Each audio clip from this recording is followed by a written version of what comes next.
Inspiration ignites an invisible channel.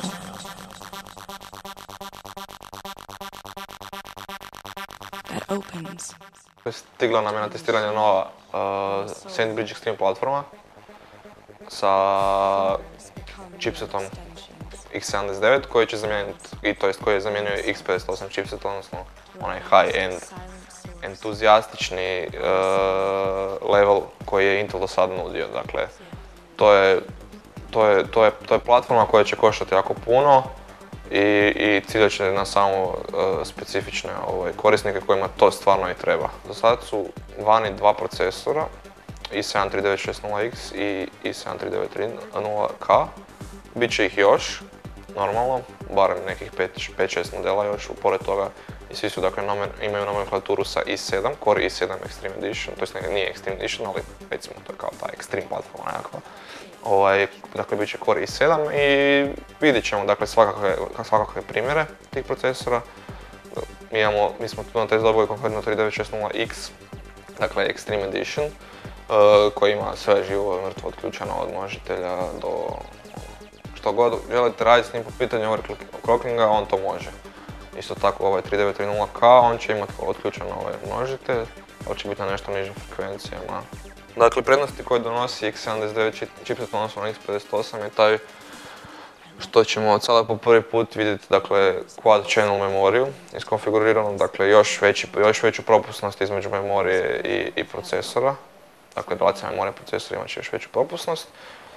U našem slučaju na ovoj matičnoj ploči tu su došle, dakle, 8 memorijskih dimutora sa maksimalnom, sa podržanom količinom memorije od 64 GB. Isto tako dolazit će i sa 4 utora. To će biti nešto jeftinije matične ploče. Naši prvi rezultati su donijeli konkretne zaključke, a to je da je ova platforma i do 30% jača od prošle generacije, dakle X58 i 980X, 6-jezgrenog. Inače, ovaj procesor koji smo mi dobili je 6-jezgreni s 12 reci, zapravo je ista stvar koji 980X, samo što je arhitektura unutra drugčija, odnosno SandBridge-ova. I što je poprilično velik pomak, normalno, pohvalno, očekivano, cijena će biti isto takva. A što se tiče same matične ploče, mislim, ona ne donosi baš neke velike pomake osim te quad channel memorije.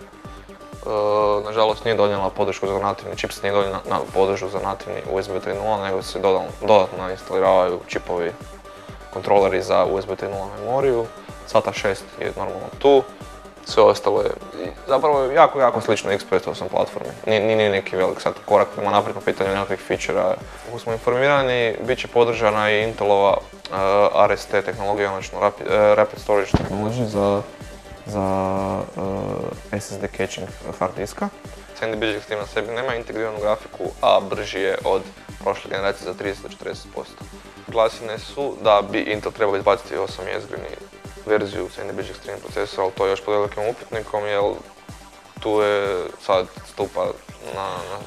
tu je priča o tome da stvari više arhitekture same, jer kad bi Intel stavio 8-jezgri unutar SandBridge Extreme procesora, vjerovatno bi taktovi trebali ići dolje.